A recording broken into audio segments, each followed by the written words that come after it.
Well, hello, everyone. Welcome to the very first Labor Podcast from the East Side Freedom Library. I'm Peter Rachleff, and I'm thrilled that our first guest is Burnham, President of the Minnesota AFL-CIO, and seems like a very appropriate way to begin our new project of Labor Podcasts. Here at the East Side Freedom Library, we do have a labor advisory committee, and it was their idea that we should start doing these podcasts. And if you're listening out there and think that you'd like to get involved, the door to the Labor Advisory Committee is always open, and we'd be delighted to have your input. So here we are today with Burnham. And Bernie, I wonder if you would start for our guests with a sense of your path to how you became Burnham, President of the Minnesota AFL-CIO. Sure, I can do that. Well, thank you, Peter, for having me here today. I'm a teacher by trade. Started teaching actually at 40 years of age after, my daughters were home, and then went to school and got involved at school, volunteering. Played on the playground, did the lunchroom, became an assistant in my former 6th grade teacher's classroom, which was kind of a cool thing. After a number of years of doing that, I was encouraged to become a teacher and get my license. So did that, as I said, first classroom at 40. Quickly was recognized as someone who was willing to stand up for other folks in the building and also the children that we taught. So was asked to be a steward for the Duluth Federation of Teachers. Ended up serving on the executive board as a vice president, and our president, Frank Warner, who had been there for 34 years, decided to retire. So had a conversation with the group, the executive board, and decided I wanted to run to be the president. Having done that for 5 years and getting involved at both the state level with Education Minnesota and also AFT and the NEA, then the role of the vice president of Education Minnesota came up. So I ran for that office with 9 very qualified folks, all teachers from around Minnesota, and we ran a statewide campaign. Got elected in, must have been January of is that right? April of 2019. Ended up then being the vice president of Education Minnesota. Served in that role for about 1.5 years, not quite 2 years. And through that, became involved with the Minnesota AFL-CIO, serving on their first ever Racial and Economic Justice Committee, which had been formed after the murder of George Floyd. So as a representative of Education Minnesota, I sat there, ended up being a co-chair of that committee. And after about 1 year, that was during COVID. So as you can imagine, it was quite a task to try to build a core team of about 20 people in very difficult work, but the AFL-CIO felt that it was important for labor to lead in the issues of racial and economic justice. So after about 1 year, like I said, then President McCarthy of the Minnesota AFL-CIO decided to retire, and I was asked to run for that position. And I said, well, why would I do that? 1, I love my job. 2, I really don't know much about this organization other than, I've been to a couple meetings and served on that committee, and was just kind of encouraged to do so because they appreciated the way I led the committee and thought it was a good idea. So I had 5 days to decide.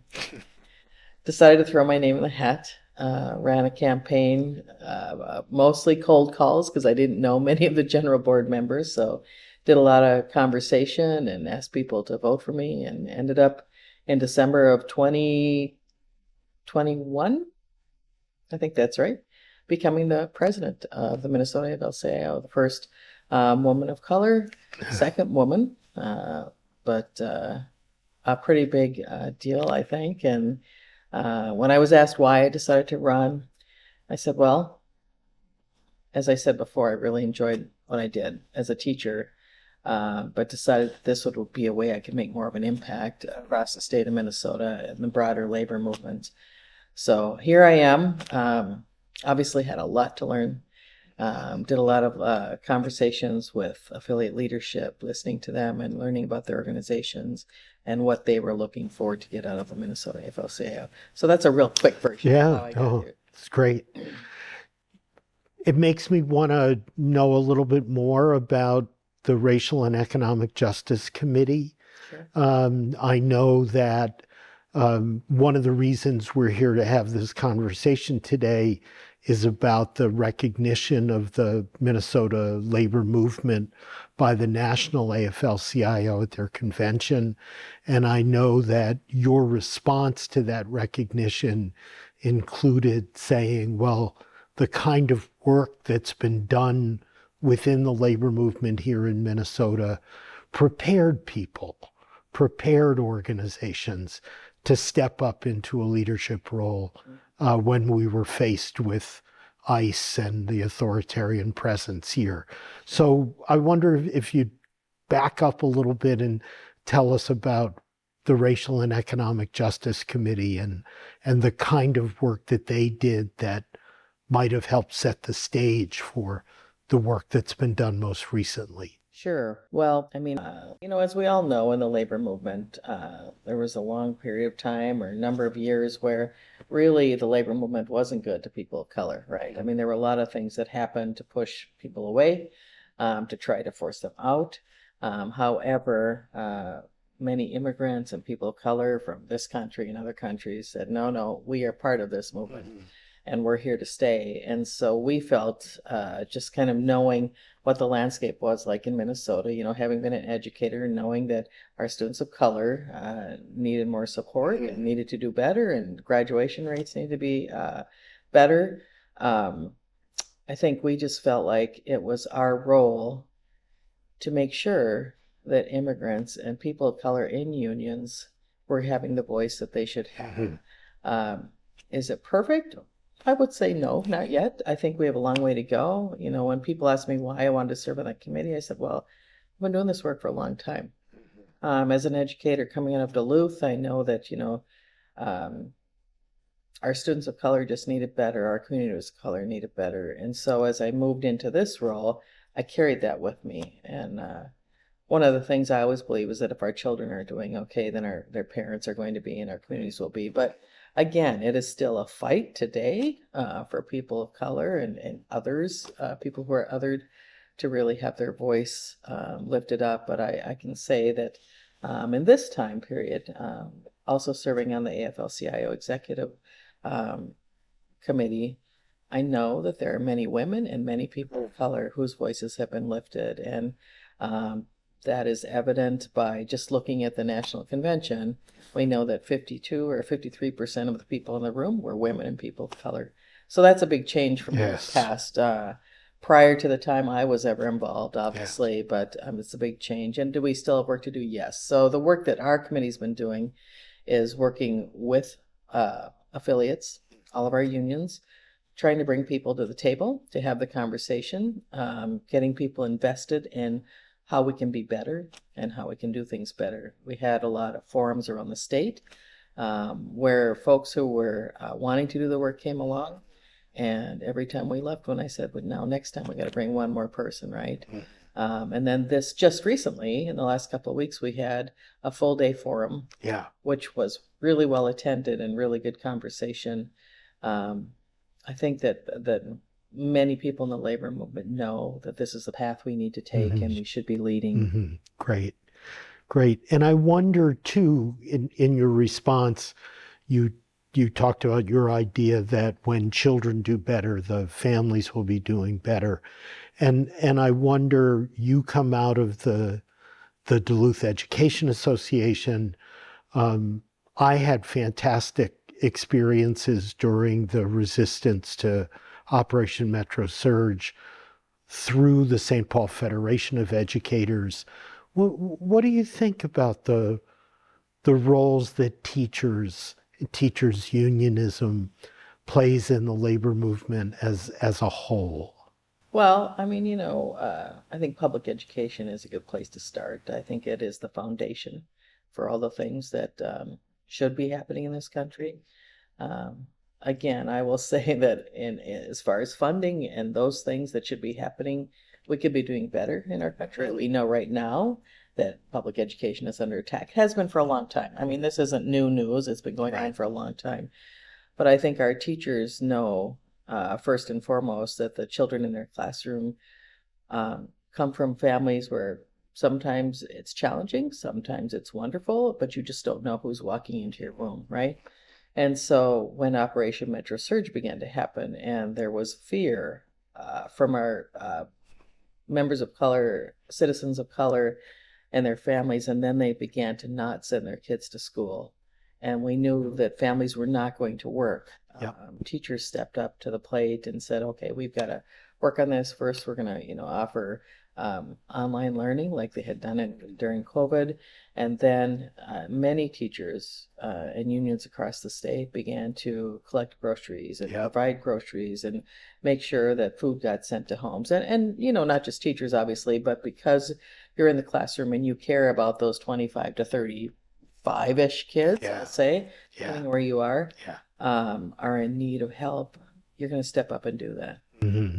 So Mm-hmm. I think our teachers usually play a great role in what happens with our communities. I mean, as a historian, I find it interesting to think about periods of time in the labor movement and what kind of unions are providing the leadership and the central energy for the labor movement as a whole. And so here in Minnesota, the railroad workers in the late 19th century, the Teamsters in the mid 20th century, and today teachers and public employees, and thinking about what their particular experiences give them that they're then able to make something of that has an impact on the labor movement as a whole. And it shows us that the labor movement is a living vehicle. It's not something that just steps out of the past. And it's very encouraging. My partner and I went to a workshop that St. Paul Federation of Educators put on for people who wanted to be security at schools. And we ended up spending time at both Hazel Park Prep and at Leap Academy, both here on the east side. And to see the care that individual teachers had for their students and for their students' families was really inspiring. And again, what was in the movement here that suggests that we can make a better society than the one that we've been handed. Yeah, I agree with you. And I just posted yesterday, actually. I was reflecting on this weekend being the 250th birthday or anniversary of our country. I'm thinking about what a difficult time we're in, but I know that there are many good people. I mean, it's evident, all of the actions we've done and all of the No Kings rallies and all of those things we've done. People show up, right? And they want to be a part of it. I have a colleague in the Philippines who I met when there on a trip with Apala. And he came here shortly after the president was elected again, and we sat down and he just kind of chuckled a bit and said, I know this feels overwhelming again, and that it feels impossible, and that you're probably angry and all those things. But he said, having lived my life in the Philippines, I can tell you that you will get through this. Mm-hmm. Will it be difficult? Yes. Will it happen as soon as you want it to? No. Probably not. But you will get through, and you will come out on the other end. And so, I believe him. Clearly, he's lived through a lot of things and seen a lot of terrible things happen to people that he knew and loved. But he is still standing, and he is still fighting, and I think that's our responsibility too. So, great. This is our country. And I think there are people who think that, well, we drove ICE out and now we can rest. And then 2 weeks ago, 15 people got indicted and arrested, and a majority of the 15 come out of the labor movement. And the Minnesota AFL-CIO very quickly issued a statement of support for those defendants. And do you want to say something about that? Yeah, I mean, I will never stand down against this fascism that's happening in our country. This country was formed because people left where they were living to come here to have a better life. Did they do some bad things in the process of that? Absolutely. Yeah. However, that's how the country was formed. And so this is, as I said, this is our country. It belongs to us. We are here for the fight. People that are wrongly, incarcerated or arrested because of the fact that they're using their voice to stand up for others is wrong in every way. And we should not let that slide. Yeah. So what kinds of things do you think the labor movement can do to support these individuals? Well, I mean, there's a fund. So there's many funds, right? Yep. I mean, there's one that comes out of the Minneapolis Regional Labor Fed, as you're well aware. And there's numerous funds all over the place that support. And so that's one way we can do it. During Operation Metro Surge, quickly, there was a system set up of lawyers who were there to help people who were wrongly detained and arrested. And I think, we're fortunate to work with a coalition of many people. And also the National AFL-CIO stepped up in a big way and was right there for Minnesota all the way. And for many other places across the country, right? I mean, there was Washington State, there was Chicago, there was LA, and all the places that these things continue to happen. I mean, I just read the other day that, now they've ramped up again, this ICE surge. 10,000 people were arrested in 5 days. 5 days. Yeah. It's insanity. Yeah. Should not be happening, and to have to live in fear because of the color of your skin or because you have used your voice to stand up for your neighbors and the things that are right in this country. Can't happen. Yeah. And at the same time, the resistance to that has energized the labor movement and has, encouraged the building of bridges between the labor movement and communities and community organizations. This is a very important and exciting time in terms of laying a base for the future. I mean, there is not one union in the state of Minnesota that hasn't been touched, right? I mean, I think that's the interesting piece, because sometimes you're waiting for people to step up and make a move. But because I think everyone's been impacted, everybody's in it. Of course, there are still members of whatever union who believe a completely different way than you and I do. But I think, the more they see their colleagues being taken for no reason whatsoever. You hear stories of ICE coming in and looking for someone specific, and because that person wasn't there, they just stepped online, take the next person of color. Well, for no reason whatsoever. Right? Other than intimidation and fear. So. Are there things, so you said that you've just had this day-long workshop for the Racial and Economic Justice Committee. Are there other things that people who are listening to this podcast might be able to get involved in, that anticipate? Sure. Well, I mean, I can't name anything specifically at the moment, but I will say that if you sign on, if you're a union member and you sign on to our page or our link, you certainly can get access and knowledge of whatever is happening next. And things are happening all the time, pretty rapidly. There's lots of training still continuing to go on. Todd Dahlstrom, who was our organizing director, talked about just last weekend or the weekend before, they were doing some training again on all of the things that are happening, and 1,000 people showed up on a Saturday afternoon from like 12 to 7. To be there together, to be ready to be a part of the resistance of things that are happening. So people are hungry for action, and they want to be knowledgeable about what's going on and where they should be. So I think, we've trained Todd specifically and other, union leaders too have trained a lot of people in being constitutional observers or being folks who can marshal at rallies to keep people safe. There's a lot. Are you thinking about the upcoming fall elections and how we can make sure people can participate safely in that? Yeah, we will definitely. I think number one, it's a fear that ICE or whoever is going to show up and try to intimidate people out of voting. It's not just fear, it's anger, because that, again, this is something that should not be happening in our country. Yeah. People have a right to vote, and we have fought long and hard for that. And the fact that they're now screwing with, different states and trying to change the map so that people lose strength in voting, or they're standing and talking to, even folks who are in the polls and trying to give them a hard time. Yeah, we're working on voter registration. We will continue to do that. We are working on voter protection. We will continue to work on that. And I think we will make sure that no matter what this president says, we will have a fair and a great election. I think in the state of Minnesota, we've got Steve Simon, our Secretary of State, who does amazing work. And I think Minnesota is a good, shining example, once again, of how to do things right. Right. Great. Yeah. Great. Well, I had stories I wanted to tell you. No, you're the... So, did you grow up in Duluth? Did you? Yes. Yes. Yeah.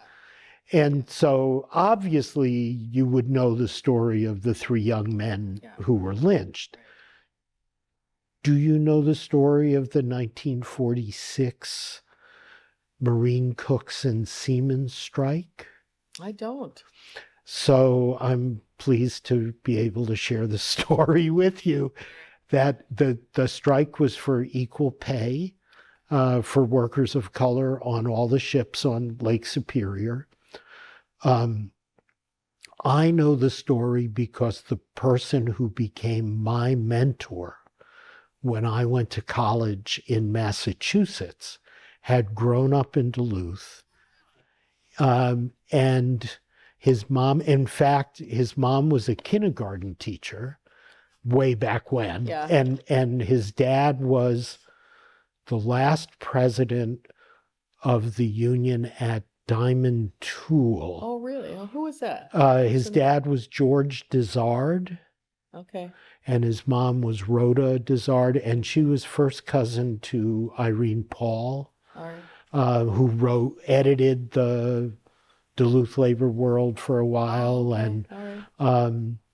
so he told me the story, my mentor, that he was 4 years old, 1946, and his parents took him to the picket line, and Paul Robeson showed up. Wow. And picked him up and put him on his shoulders and walked the picket line and sang the Joe Hill song. And when I started college in 1969, in the spring of 1970, his name was Jan Dizard, Okay. put me and a number of first-year college students in the back of his car and drove us to New Haven, Connecticut, to attend the protests at the trial of Bobby Seale and the Black Panthers. And so what Paul Robeson had given him, he gave me. Yeah, that's incredible. And then I've hopefully been able to give that to other young folk. So, yeah, I mean, the Duluth, people know the story about the lynching, but don't. And actually, Robeson had come to Duluth in part to launch a new organization called the American Committee Against Lynching. And he picked Duluth, not somewhere in the South, but Duluth to be the place where the first rally was held. And then there was this Paul Robeson ballroom in Duluth. Yeah. Yeah. Yeah. So interesting. Yes. Together. Yeah. And then, I don't know if you can see the chair in the corner. Okay.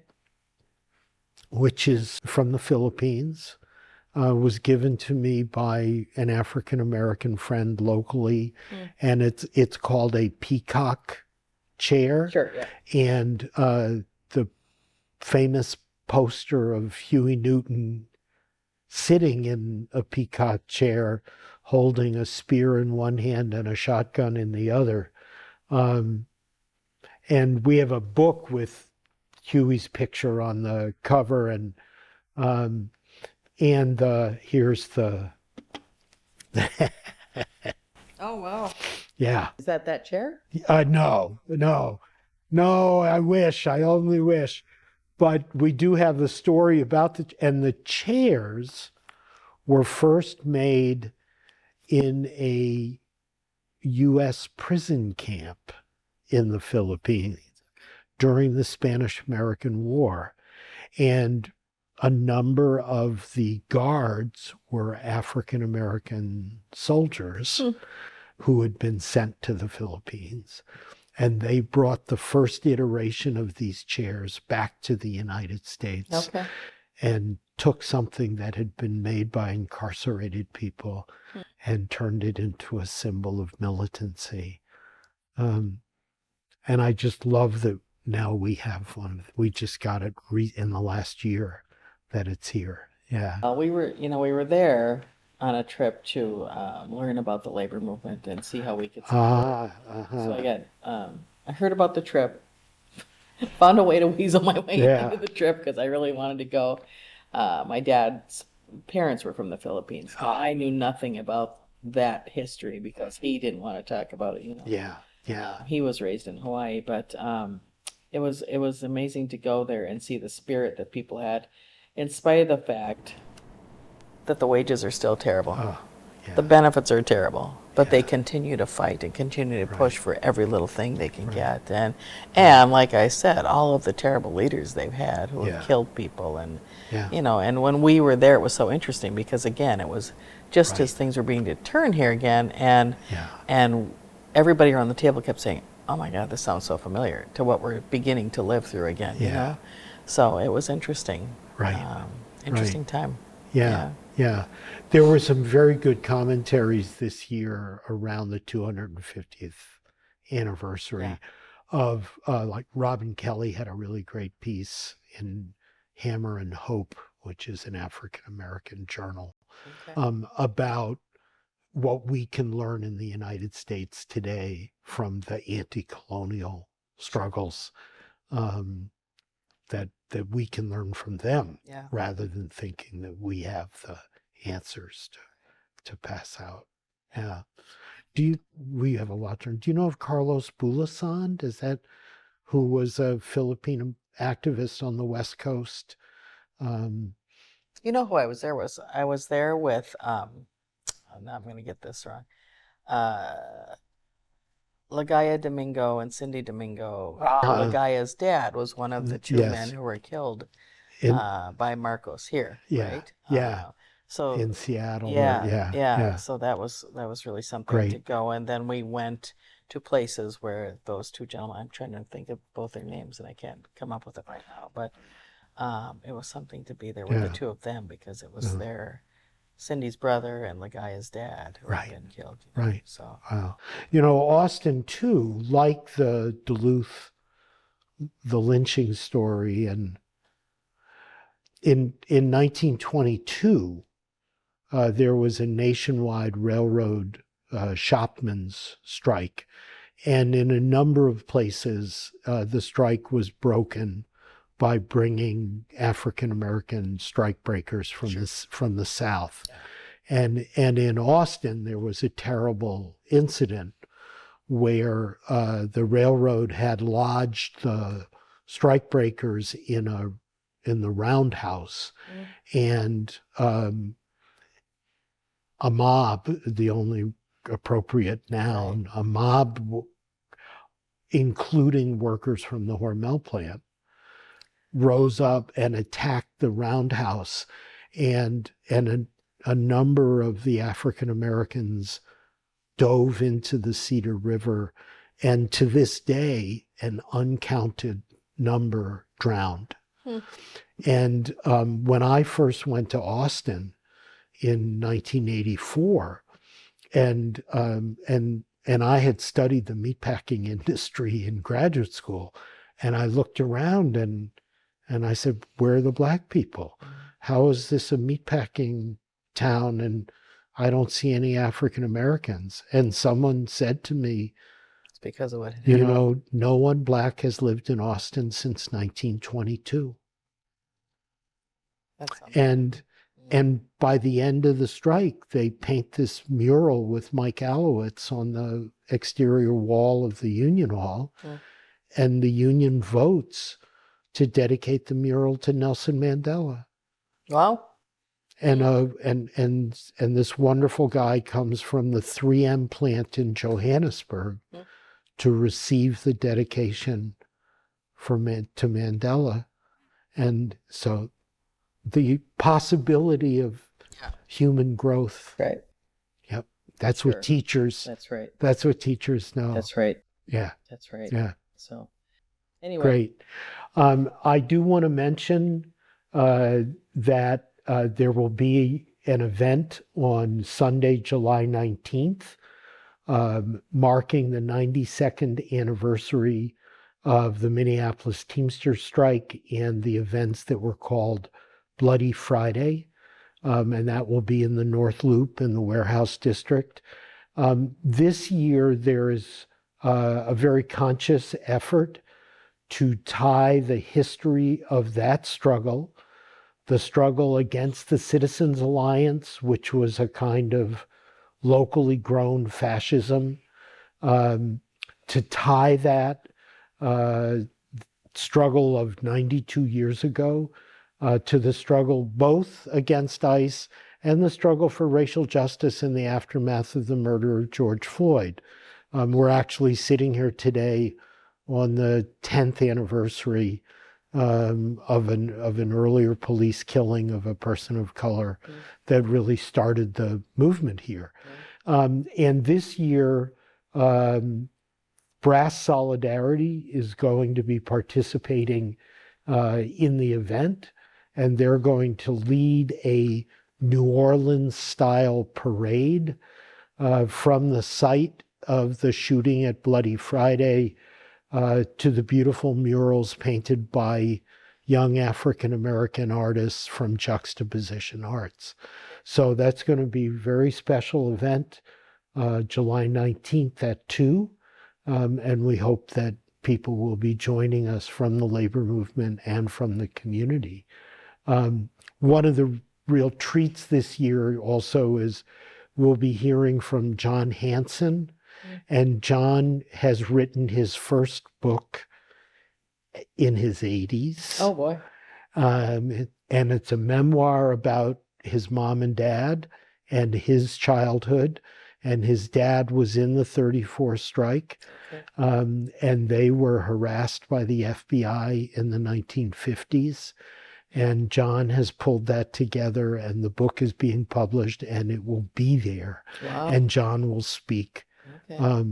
And it's just a thrill and to think about, you can still write a book in your 80s, even if you've never written a book before. Sure. Hopeful ways individually and collectively to be hopeful for the future. Yeah. So thank you for listening or watching our podcast. We do hope to produce one a month. I want to thank my colleagues Howard Kling and David McAllister for handling the tech to make this happen. And I especially want to thank our first guest, President Burnham from the Minnesota AFL-CIO. It's been an honor. Thank you.